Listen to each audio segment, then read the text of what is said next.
अस्सलाम वालेकुम नाज़रीन। आज हमारे साथ राना सोहेल साहब मौजूद हैं। हज़ारों जो आज चूल्हे जल रहे हैं और बैरून मुल्क लोग गए हैं, इन्हीं की काविश से, इन्हीं की मेहनत से लोग वहाँ गए हैं और बड़े घराने इससे मुस्तफ़ीद हुए हैं। तो इन्होंने बाकायदा यहाँ तरबियत के लिए एक वर्कशॉप भी बना रखी है। इब्तदाई अयाम में यहाँ तरबियत बच्चों को दी जाती है, ट्रेन करके फिर बाहर भेजा जाता है। और ये सहूलत किसी भी मकाम पे मैंने नहीं देखी जो इन्होंने यहाँ सहूलत फराहम कर रखी है। तो सबसे पहले आपको वर्कशॉप का विज़िट कराते हैं, उसके बाद इनसे मज़ीद तासरात लेंगे। नाज़रीन, हम वर्कशॉप में मौजूद हैं और मेरे साथ मोहम्मद सोहेल राना साहब हैं। इनसे ये सारे जो यहाँ इक्विपमेंट पड़े हुए हैं इनके हवाले से पूछते हैं कि ये किस मकसद के लिए है, ताकि जो नाज़रीन हैं उनको कोई इस्तेफादा मिल सके यहाँ से। गुलाम शबीर भाई, ये सबसे पहले सेफ्टी है। किसी भी जगह पे हम भी अगर चल रहे हैं या हमारे घर वाले हैं या बच्चे हैं, सेफ्टी इंतहाई जरूरी है। तो ये इंसानी जान की बहुत कदर कीमत है। वो कहीं भी बाहर जाए, वो अपने माँ बाप के लिए, अपने अजीज़ व अकारिब के लिए इंतहाई कीमती होता है। उसको किसी हादसे से बचाने के लिए ये सेफ्टी है। इसमें मास्क है, ये बेल्ट है, टाई अप की जाती है, इसमें जैकेट है, हेलमेट है, सर बचाने के लिए, आंखों में कचरा ना लाने के लिए ये गाइगल है, ये यूज होती है। इसके बाद हम आगे चलते हैं तो ये एसी डक्टिंग का, दुनिया भर में एसी डक्टिंग की बड़ी अहमियत है। कोई भी नक्शा एसी डक्टिंग के काम के बगैर मंजूर नहीं होता। सेंट्रलाइज एसी या सेंट्रलाइज हीटिंग यूनिट्स पे पूरी इमारत होती हैं, चाहे वो बर्फ का मुल्क है या गर्मी का मुल्क है, वहां सेंट्रली एसी लगाया जाता है। उसमें जो औजार यूज होते हैं वो सारे हमने दुनिया भर में जहां भी इस्तेमाल होते हैं यहाँ डिस्प्ले में लगा दिए हैं और बच्चों को इन औजारों से आगाही दी जाती है, सिखाया जाता है इनके बारे में। इसके बाद अगला शोबा जो है प्लम्बिंग का है।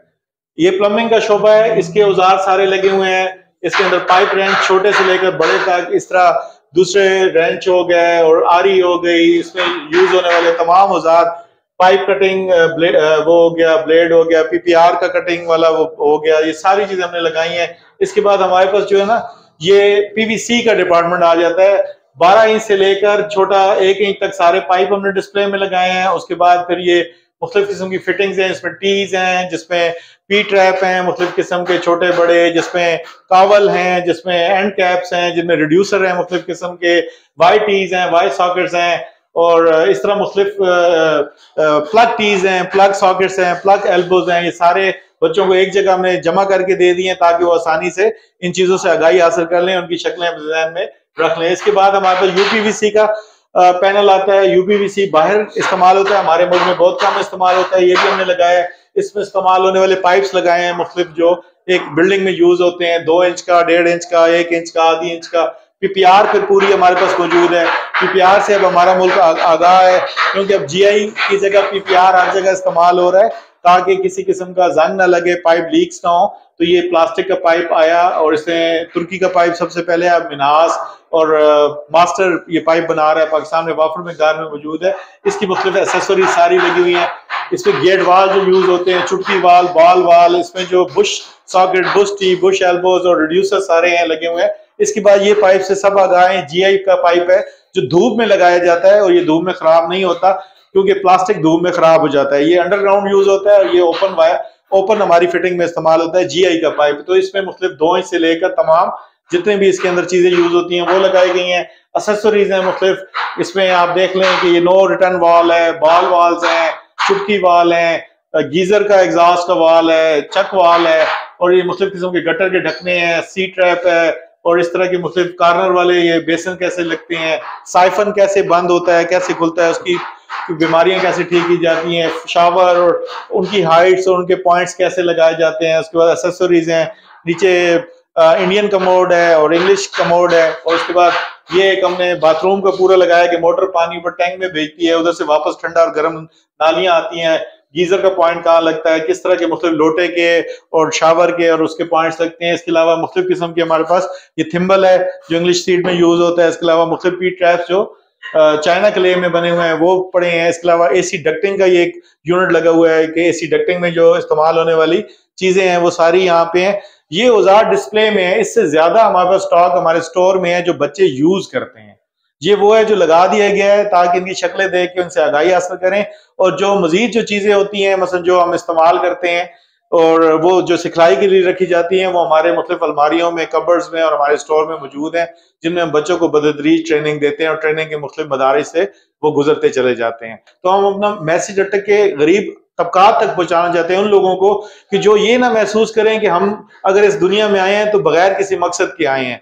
आप अपनी अक्ल, फहम और फरासत इस्तेमाल करके, अगर आपके घर के हालात ठीक नहीं थे या आपको तालीम हासिल करने में दुश्वारी हुई या कोई रुकावट हुई, लेकिन आप अच्छा हुनर इस उम्र में भी सीख के या इससे बड़ी उम्र में भी सीख के आप बाहर जा सकते हैं और कंपनियों में बाइज्जत रोजगार कमा सकते हैं इज्जत के साथ। अगर बाहर आप नहीं भी जा सकते तो पाकिस्तान के अंदर आप 1000, 1200, 1500 रुपए पर डे के हिसाब से आप इनकम जनरेट कर सकते हैं, अपने घर को चला सकते हैं। तो हमारे इदारे में आए और हमारे इदारे में जो गरीब तलबा है उनके लिए सिलसिला भी है कि वो कहीं से लिखा लाएं या कोई उनका बता दे कि गरीब है, फीस अफोर्ड नहीं कर सकता, तो हम उसको कंसेशन देते हैं और उसको फ्री भी कोर्सेज करवाते हैं।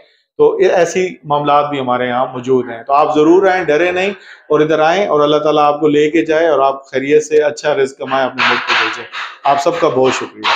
नाज़रीन, ये हैं जी वो स्टाफ जिनको यहाँ ट्रेनिंग दी जाती है और बाकायदा इनको इक्विपमेंट भी यहाँ फराम किए जाते हैं, सेफ्टी जो होते हैं, और इसके बाद जब इनकी ट्रेनिंग मुकम्मल होती है तो मुख्तलिफ ममालिक में इनको यहाँ से रवाना किया जाता है। नाज़रीन, राना ब्रदर का ये खासा है कि यहाँ पर इन्हें जितने भी बंदे बाहर भेजते हैं उनको पहले यहाँ ट्रेनिंग दी जाती है। ये देखें, पहले इनको यहाँ पर ट्रेनिंग दी जा रही है और उसके बाद जब इनकी ट्रेनिंग मुकम्मल हो जाएगी, जब ये क्वालिफाइड हो जाएंगे, कारीगर बन जाएंगे, तो फिर इनको बैरून मुल्क भेजा जाएगा। मुख्तलिफ जो काम है वो आपको दिखाता हूँ। ये देखें, ये भी यहाँ मौजूदा काम जो लकड़ी का काम है और ये फिर प्लस्तर का काम है जी, कि प्लस्तर का जो काम हो रहा है वो भी मुख्तलिफ यहाँ इनको हुनर सिखाए जाते हैं और इनकी तरबियत मुकम्मल होने के बाद फिर इनको बैरून मुल्क भेजा जाता है। ये बहुत ही अच्छी काविश है इनकी और सिर्फ मुझे यहाँ पर ही ये काम नज़र आया है। ये देखें, ये लकड़ी का काम यहाँ जारी है, इन्हें यहाँ ट्रेनिंग दी जा रही है और उसके बाद यहाँ से इनको रवाना किया जाएगा। दीगर कामों के अलावा इलेक्ट्रीशियन की ट्रेनिंग भी यहाँ मौजूद है। जो नौजवान आते हैं उनके पास हुनर नहीं होता तो यहाँ पर उन्हें फिर इलेक्ट्रीशियन की ट्रेनिंग दी जाती है और पूरी तरह जब वो मुकम्मल इलेक्ट्रीशियन बन जाते हैं, वायरिंग उन्हें समझ आ जाती है, दीगर जो इक्विपमेंट हैं वो इस्तेमाल किस तरह करने हैं, तो उसके बाद फिर उनको वीज़े की प्रोसेस की तरफ ले जाया जाता है और फिर उनका वीज़ा लगता है और उन्हें फिर बाहर भेजा जाता है। ये बहुत ही अच्छा काम है इनका। ये है जी रिसेप्शन। तो राना साहब से पता करते हैं कि इसके अकराज और मकासद क्या है। देखें, अटक के जो गरीब अवाम जिनको जॉब्स नहीं मिलती, जो बेचारे कम पढ़े लिखे हैं, कम तालीम याफ्ता हैं और वो बाहर जाना चाहते हैं कि यार वहाँ से बाइज्जत रोजगार कमा के हम अपने घरों को भेज सकें, तो वो सबसे पहले यहाँ आते हैं और यहाँ हमारे 3-4 लोग मौजूद होते हैं जो उनको मालूमात की तक रसाई देते हैं कि आप अगर बाहर जाना चाहें तो आपके पास क्या कौन से डॉक्यूमेंट्स होने चाहिए, किन हुनर में तनख्वाह ज्यादा है, किन हुनर में आप ज्यादा पैसा कमा के भेज सकते हैं। भले आपकी तालीम नहीं है, अगर आप शॉर्ट कोर्सेज कर लें, कोई काम किसी ठेकेदार के साथ सीख लें, किसी जगह सीख लें और आप जाएं तो आपको बाइज्जत रोजगार मिलेगा। यहाँ हमारे पास डेटा मौजूद है मैनुअल, जिसपे 17,000 के करीब लोगों का डेटा इस वक्त हमारे पास मौजूद है। रोजाना यहाँ 300 से 800 के करीब अफराद आते हैं जिनको हमारे यहाँ रिसेप्शन पे रोजाना मालूमात बाम पहुंचाई जाती हैं। अगर इससे अलावा मालूमात उनको चाहिए तो राना अदनान साहब के कमरे में जाते हैं जहां वो बिठा के उनको मजीद मालूमात देते हैं। और इसी तरह जिन लोगों के टिकट्स हो जाते हैं, फ्लाइट्स हो जाती हैं, एग्रीमेंट्स होते हैं, बाहर जाना किस तरह है, एयरपोर्ट कैसे क्रॉस करना है, ये सारी मालूमात फिर आगे बाम पहुंचाई जाती हैं। साथ हमारा प्रोसेसिंग रूम है जहाँ वीजे हम प्रोसेसिंग करते हैं। तो ये इदारा 1997 से कायम है और 28,000 से ज्यादा लोगों को यहाँ से अब तक बाहर भिजवाया चुका है और इंशाल्लाह आगे भी हमारी कोशिश है कि अब जो कि मुल्क के हालात और ज्यादा खराब हैं, घरों में मसाइल और बढ़ गए हैं और बाइज्जत रोजगार की बेहद कमी है, तो हम कोशिश कर रहे हैं कि ज्यादा से ज्यादा अटक के लोगों को प्रमोट करें और बाहर भेजें ताकि वो इज्जत से रोजगार, हलाल तैयब रोजगार कमा के अपने घरों को भेजें। और आजकल रियाल 80 से दरम और रियाल और कतरी रियाल 87 रुपए का है। अगर किसी की 1400 रियाल तनख्वाह लगे तो तकरीबन 26 दिन में 8 घंटे ड्यूटी के बाद 1,11,000 रुपए कमाता है और ओवर टाइम और अगर जुम्मे लग जाए तो तकरीबन वो 1.25 लाख 1.5 लाख के करीब चला जाता है। हमारे मुल्क में इस वक्त किसी हुनरमंद को कोई 1 लाख रुपए नहीं अदा कर रहा, बल्कि उनके जो पैसे होते हैं वो भी ठेकेदार रोक लेते हैं। मुल्क में मसाइल हैं, कामों की तंगी है, मटेरियल बहुत महंगा हो गया है, जिसकी वजह से लोग हमारे पास आते हैं और ये खिदमात हम सन 97 से आज तक दे रहे हैं और ये हमारी रिसेप्शन है। अभी भी आप देख लें हमारे पास मुख्तलिफ देहात से लोग आए हुए हैं मालूमात के लिए, तो हम इन सब का शुक्रिया अदा करते हैं कि हम पे एतमाद करते हैं और हमने भी कभी अटक के लोगों का एतमाद को धोखा नहीं दिया, कभी किसी के पैसे नहीं खाए, बदयांती नहीं की और आइंदा भी नहीं करेंगे इंशाअल्लाह। राना साहब से पता करते हैं ये ऑफिस जो है इसके क्या मकसद है?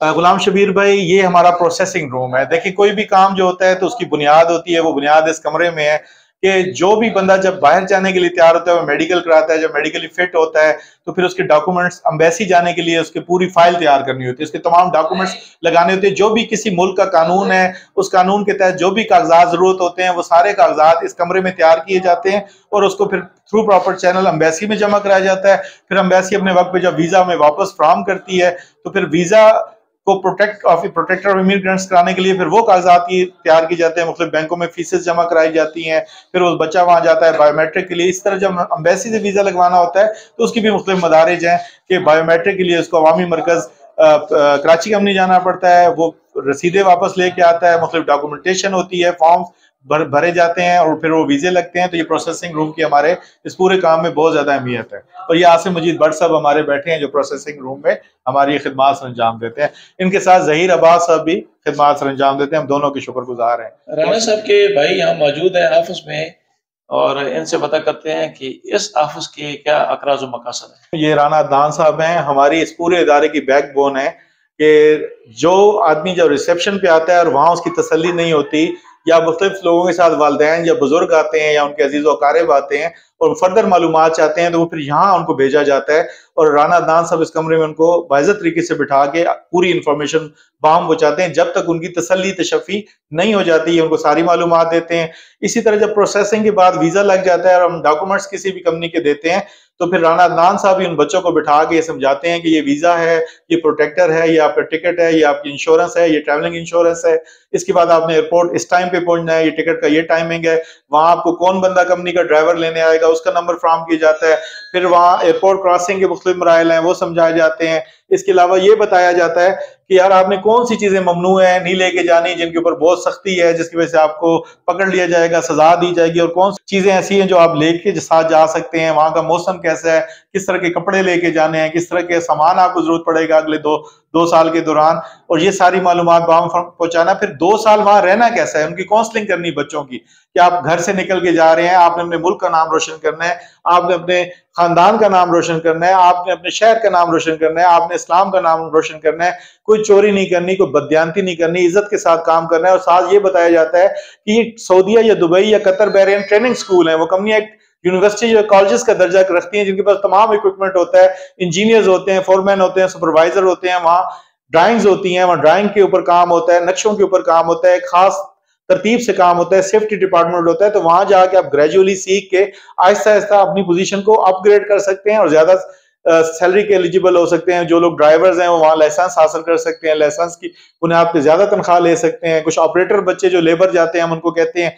जब आपकी ड्यूटी खत्म हो तो सेकंड शिफ्ट में आप ऑपरेटर्स के साथ मशीनरी पे बैठ के ऑपरेटरी सीख लें, क्रेन सीख लें, शावल, डोजर, ग्रेडर, एक्सीवेटर, और ऐसा ऐसा अपनी सलाहियतों को बढ़ाएं ताकि साथ साथ सैलरी भी आपकी बढ़ती चली जाए और आपको हुनर कब्र तक का साथ देगा। कब्र तक का साथ ही आप बूढ़े भी हो जाएं तो वर्कशॉप बना के बैठेंगे, एक टीम लेके बैठेंगे, अपना दिमाग लड़ाएंगे और अच्छा रिज़्क कमाएंगे। नाज़रीन, ये तो उन्होंने एक ऑफिस बना रखा है और लोगों को बैरून मुल्क भेजते हैं, उनको रोजगार फराहम करते हैं, उनके घर के अंदर खुशहाली आती है। एक इनका खुफिया पहलू है, वो भी यहाँ उजागर कर देता हूँ कि इनकी वालदा मोहतरमा खुफिया तरीके से बहुत ज़्यादा ख्वातीन के जहेज़ बनाकर, जिनकी हालत नहीं होती जहेज़ बनाने की, उनको जहेज़ बनाकर उनकी शादियाँ करा देती हैं और बहुत सारे घरानों को ये पाल रहे हैं खुफिया तरीके से। तो उस पे एक अलग डॉक्यूमेंट्री बनाएंगे। तो यहाँ तक जो है इनके ऑफिस तक आज डॉक्यूमेंट्री बना रहे हैं। नाज़रीन, एक बड़ा नाम अदब में भी और सहाफ़त में भी राना मोहम्मद सादिक अदीब, उनके साहबजादे हैं मोहम्मद सुहेल राना, और मुझे तो बड़ी खुशी हुई है इनके ऑफिस में आकर। ये जो इन्होंने एक लाइब्रेरी तरतीब दे रखी है, तो मैंने पूछा है कि ये लाइब्रेरी, तो उन्होंने कहा जी ये वालिद साहब की जो किताबें हैं उनमें से हमने कुछ किताबें यहाँ रखी हैं, तो इनसे पूछते हैं कि कौन कौन सी किताबें यहाँ मौजूद हैं, क्योंकि बड़े नाम है राना मोहम्मद सादिक अदीब का और ये उनके लख्त जिगर हैं। ये मेरी बड़ी खुशनसीबी है कि गुलाम शबीर भाई ने मेरे अब्बू को याद रखा। ये उनके कुलीग भी हैं, उनके साथ थे, मेरे अब्बू उनसे बड़ी मोहब्बत और शफ़क़त फरमाते थे। तो हमारे वालिद साहब जो हैं 1927 में सगरी गाँव अटक में पैदा हुए, फिर वो मियांवाली मुंतकिल हुए, वहाँ से उन्होंने मैट्रिक किया और फिर उसके बाद बाकी की तालीम उन्होंने इस्लामिया कॉलेज लाहौर में सन 1943 में हासिल की। ये तहरीक पाकिस्तान का वो अहम दौर था जिसमें पाकिस्तान की तहरीक अरूज पे थी और हज़रत मौलाना अब्दुल खान न्याज़ी अलैहि रहमत के साथ मेरे वालिद साहब ने इस्लामिया कॉलेज लाहौर में ये तहरीक पाकिस्तान में अमलन जब वो स्टूडेंट्स के ज़माने में थे तो उन्होंने शिरकत की। वो मेरे वालिद साहब अदीब फाजिल उर्दू थे, अदीब फाजिल फारसी थे और FA ऑनर्स इन इंग्लिश उन्होंने की थी। तो उस वक़्त उर्दू की सबसे बड़ी और फारसी की डिग्री अदीब फाजिल होती थी, MA नहीं शुरू हुई थी। तो ये उनकी किताबें उनका असासा है। उन्होंने साहिब अदीब शायर भी थे, नसर निगार भी थे, कालमकार भी थे। उन्होंने रोज़नामा कोहिस्तान जो नसीम हिजाज़ी साहब की मैयत में निकलता था उसमें भी काम किया। चटान आगा शोरिश कश्मीरी साहब का अखबार था उसमें भी काम किया। उसके अलावा उन्होंने जंग जो मीर खलीलुर रहमान साहब ने निकाला था और मजीद निज़ामी साहब के बड़े भाई हमीद निज़ामी साहब ने जो नवाए वक्त निकाला उसमें भी उनके कालम छपते रहे और अकेडमी ऑफ लेटर्स इस्लामाबाद अकादमी पाकिस्तान में भी उन्होंने काम किया। तो किताबों से उनको मोहब्बत थी। जो पहली किताब उन्होंने खरीदी उन्होंने हमें बताया, उस डेट उस बुक पे लिखी हुई है, 68 पैसा की उन्होंने पहली बुक लाहौर से खरीदी 1953 में। उसके बाद वो बदतरीज जब जब उनको पैसे मिलते बचते तो किताबें खरीदते थे। तो ये शायरी की किताबें हैं, नसर की हैं, अफसाने हैं, तारीख है, अदब है, इसके अंदर इस्लामियात का पहलू है मुख्तलिफ। तो इस तरह की 23,000 किताबें हमारे बाबा की हैं, जिसमें से हमने यहाँ चंद 100 किताबें यहाँ लगाई हैं, जिसमें मौलाना रूम की मसनवी है, इकबालियात के ऊपर बेपनाह यहाँ मवाद मौजूद है।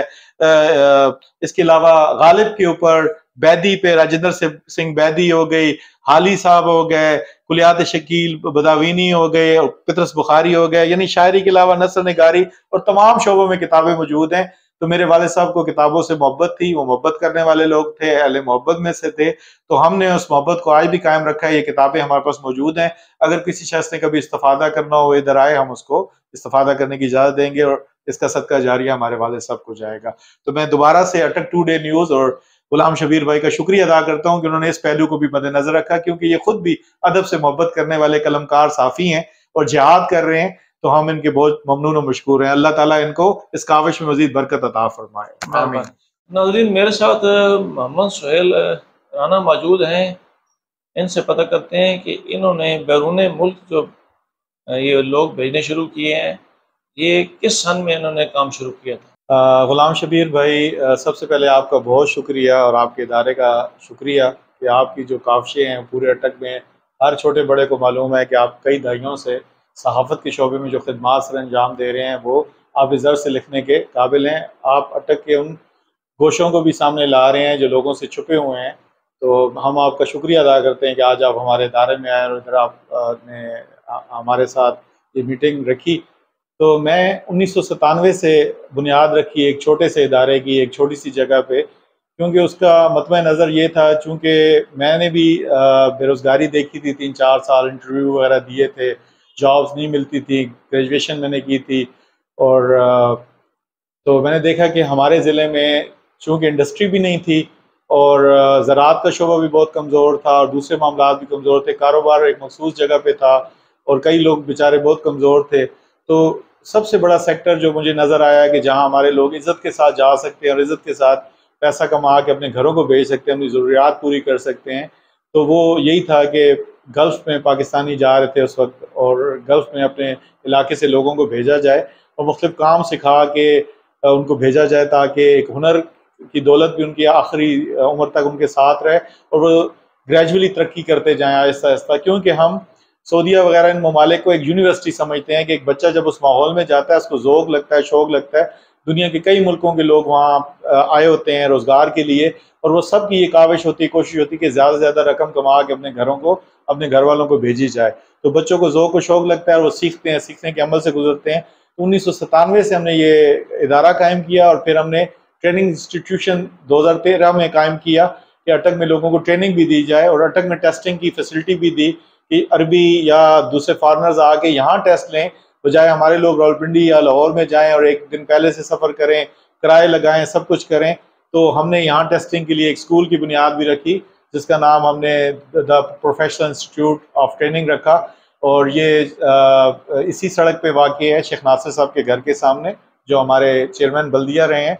तो अब तक वहाँ से 7,000 से ज़्यादा लोग सीख के बाहर जा चुके हैं। तो ये हमने कोशिश की, काविश की कि लोग MNAs वगैरह या सियासी लीडरों के डेरों पे चक्कर लगाते थे, मिन्नतें करते थे वालिदैन उनकी बार बार। और ज़्यादातर हमारे देहात के बच्चे 7 या 6 जमात के बाद तालीम छोड़ देते हैं, उनके घरेलू मसाइल भी होते हैं और उसके अलावा स्कूल्स भी दूर होते हैं, तो वो लोग तालीम से बहरा रह जाते हैं। तो उनकी अच्छी ट्रेनिंग करके और उनको बाहर भेजा जाए ताकि वो अच्छा रिस्क कमा के पाकिस्तान भेजे। अब हम एक लेबर जो बाहर भेज रहे हैं, जो 1200 रियाल या 1000 रियाल पे जा रहा है, तो इस वक्त 80 रुपए का रियाल है। तो एक लेबर जो बाहर जाता है वो 26 दिन में अपने घर में 80,000 रुपए भेज देता है। तो 80,000 पाकिस्तान में किसी भी अनपढ़ आदमी को कोई शख्स किसी जगह देने को तैयार नहीं है, और इज्जत के साथ वो वहाँ रोजगार कमाता है, साथ उम्रा कर लेता है, हज कर लेता है, और ये चीज़ें उसको एक्स्ट्रा में मिल जाती हैं, नसीब हो जाती हैं। इस वक्त दुनिया में सबसे ज़्यादा पाकिस्तानी 24 लाख के करीब सऊदी अरब में है। उसके बाद 11,35,000 पाकिस्तानी UAE में है। उसके बाद 10.5 लाख पाकिस्तानी इंग्लैंड में है, और उसके बाद फिर बहरीन, कतर और इन ममालिक का नंबर आता है। 90 लाख से ज़्यादा पाकिस्तानी पूरी दुनिया में फैले हुए हैं, जो ज़र मुबादला के 4 अरब डॉलर के करीब ज़खायर हर साल पाकिस्तान मुंतकिल करते हैं, उनकी तरफ से पाकिस्तान को आता है। और हमारी इकॉनमी के अंदर ये बहुत बड़ा फैक्टर है कि हमारे लोग सीख के बाहर जाके हुनरमंद वहाँ से पैसा कमा के घरों को भेजते हैं। आप बहुत बड़े अदीब और सहाफ़ी के बेटे हैं, उन्होंने अपना नाम बड़ा कमाया है और आपने भी बड़ा नाम कमाया है। आपको अपना नाम बनाने में कितनी मुश्किलात का सामना करना पड़ा? लेकिन मेरे वालिद साहब तो तहरीक पाकिस्तान के आदमी थे, उनको तहरीक पाकिस्तान में गोल्ड मेडल भी मिला है। हज़रत मौलाना अब्दुल सत्तार खान नियाज़ी अलैहि रहमत के साथ लक्ष्मण राम की बिल्डिंग जो लक्ष्मी चौक लाहौर कहलाता है, उसमें वो रहे, और वहाँ तहरीक पाकिस्तान के अवाइल में उन्होंने सोबतें बर्दाश्त की, मारे बर्दाश्त की, और उसी के रिगार्ड में उनको 2004 में गुलाम हैदर वाइन मरहूम की जो कमेटी कायम थी, उन्होंने डॉक्टर जावेद इकबाल, अल्लामा इकबाल के बेटे ने उनको मेडल दिया। मेरे वालिद साहब ने अपनी ज़िंदगी बहुत खूबसूरती से ज़िला में गुजारी और पाकिस्तान भर में गुजारी। और जो प्रिंट मीडिया का ज़माना था बड़ा अच्छा ज़माना था, यानी उसमें इंतहाई बेहतरीन शायर कलमकार पैदा हुए, नसर लिखने वाले पैदा हुए, कॉलमिस्ट पैदा हुए। अभी टेली मीडिया का दौर आ गया, लेकिन प्रिंट मीडिया में नामसाइद हालात में लोग रहे। अखबारात सैलरी नहीं दे सकते थे, अखबार की रीलों के पैसे नहीं होते थे, इश्तिहार मिलते थे तो अखबार चलते थे। तो वो जो आज से पहले के जितने अदीब और शायर थे उन्होंने जिहाद किया, वो तो मैं समझता हूँ खुद उन्होंने अपने पैसे लगा के ये सहाफ़त की और सब कुछ किया। तो मैं भी इस शोबे में गया। सबसे पहले मैंने रोज़नामा पाकिस्तान में अकबर अली भट्टी साहब ने निकाला, मुजीबुर रहमान शामी एडिटर थे, मैं सब एडिटर की हैसियत से लाहौर में गया। तो मैंने 2-2.5 साल इसमें बहुत कोशिश की, मेहनत की, लेकिन मैंने देखा कि मेरे घर के मसाइल नहीं हल हो रहे। तो फिर मैं सर्विसेज के शोबे में आया कि हमारे ज़िले में कहत और रिजाल था इस मामले में कि लोग लुट जाते थे, बर्बाद होते थे, अच्छे लोग नहीं मिलते थे, और बेइंतहा बेरोज़गारी थी हमारे देहात में, बेइंतहा बेरोज़गारी थी। तो मैंने फिर इस शोबे में आने का सोचा कि यहाँ आके हम जिहाद भी करेंगे, साथ में अपने लिए भी कोशिश करेंगे। तो अल्हम्दुलिल्लाह अभी तक हम 28,000 से ज़्यादा लोग बैरून मुल्क सन 97 से लेकर आज 2023 तक भेज चुके हैं।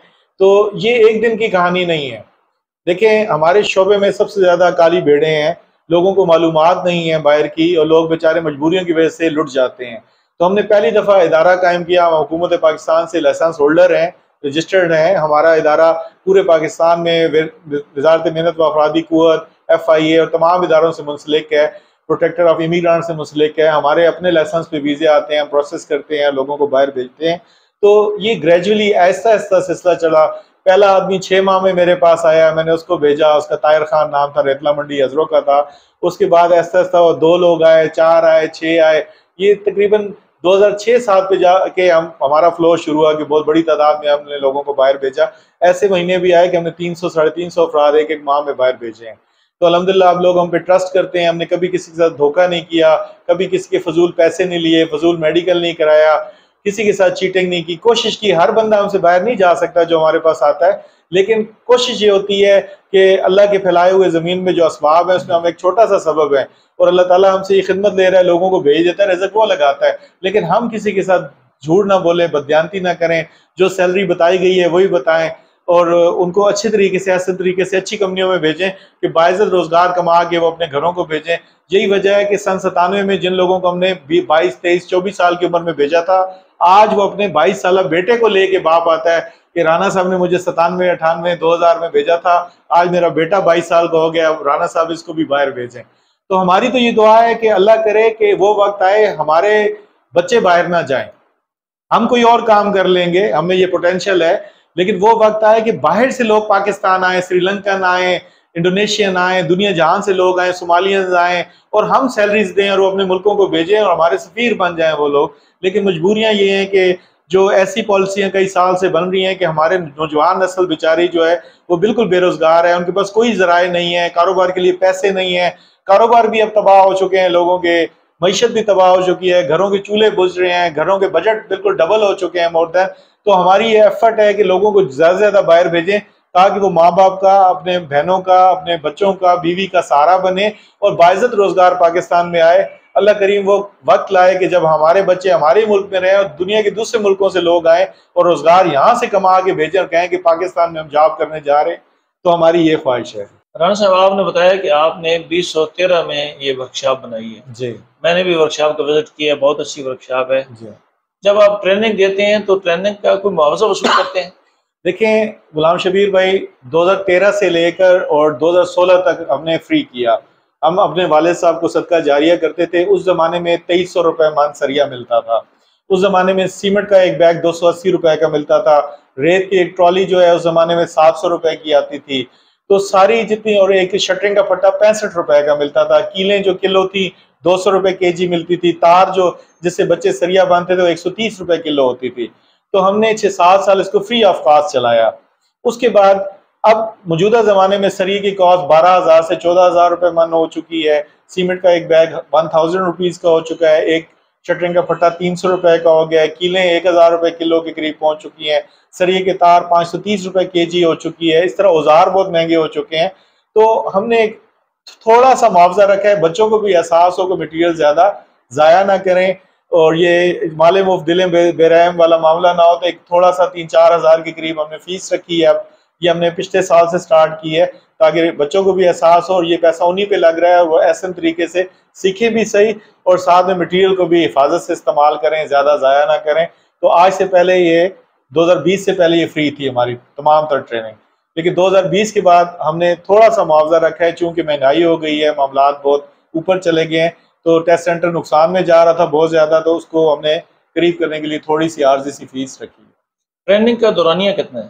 ट्रेनिंग का हमारा दौरानिया, हमारे शॉर्ट कोर्सेज हैं क्योंकि लॉन्ग कोर्सेज में बच्चे भाग जाते हैं, बच्चे ठहरते नहीं हैं, टिकते नहीं हैं। तो हमने तमाम 1 माह के कोर्स रखे हैं। शॉर्ट कोर्सेज 4 छुट्टियां होती हैं इतवारों की, 26 दिन हम सुबह 8 बजे से लेकर दिन 2 बजे तक ट्रेनिंग करवाते हैं।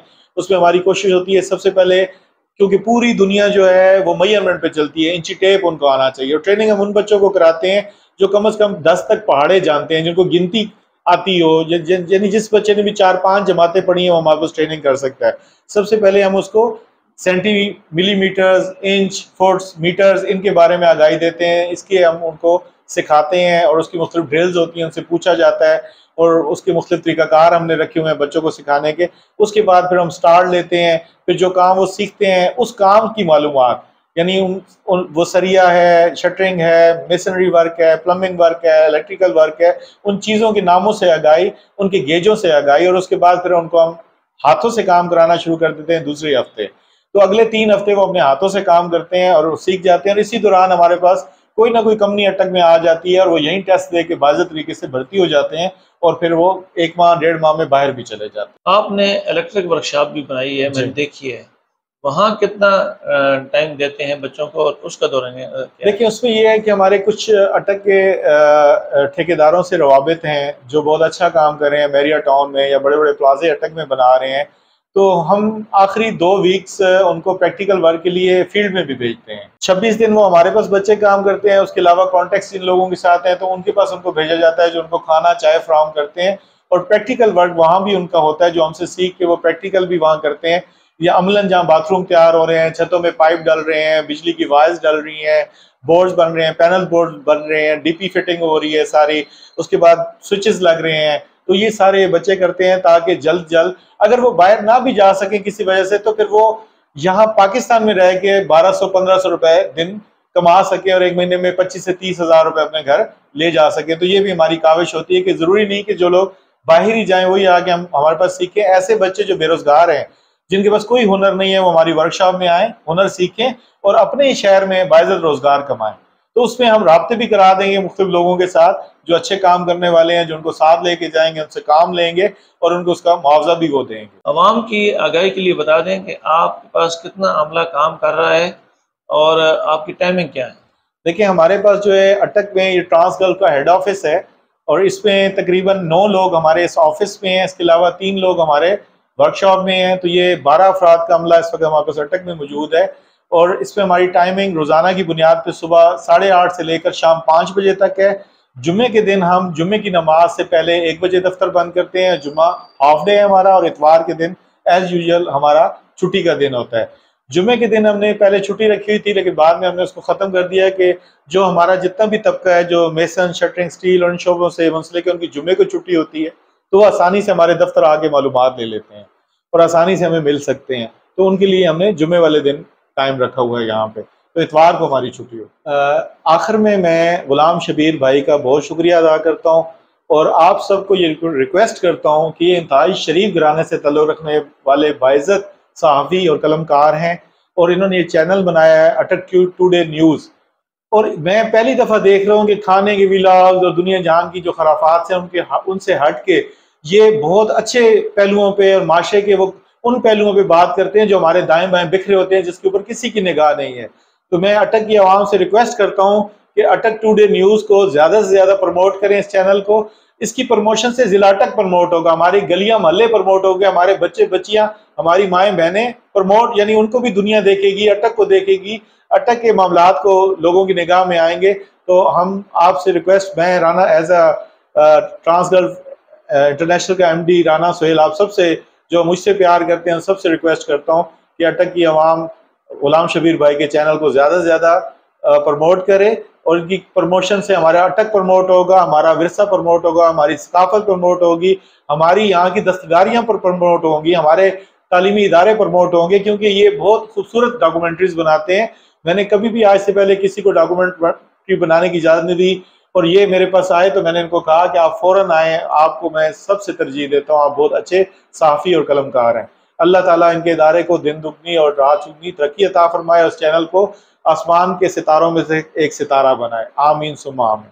अस्सलाम वालेकुम। आमीन जी, बहुत शुक्रिया मोहम्मद सोहेल राना भाई का। इन्होंने चैनल के हवाले से बड़ी तफसील के साथ बात कर दी। मैंने आपको इनकी वर्कशॉप भी दिखाई है, ऑफिस के जो मुख्तलिफ पोर्शन है वो भी दिखाए हैं और जो इनने रिसेप्शन बना रखी है उसके अकराज़ व मकासद भी आप तक पहुँचाए हैं। इसी के साथ मुझे अटक टुडे न्यूज़ को इनके ऑफिस से इजाज़त दीजिए। अल्लाह ताला हम सब का हामी नासर हो। अल्लाह हाफ़िज़ जी।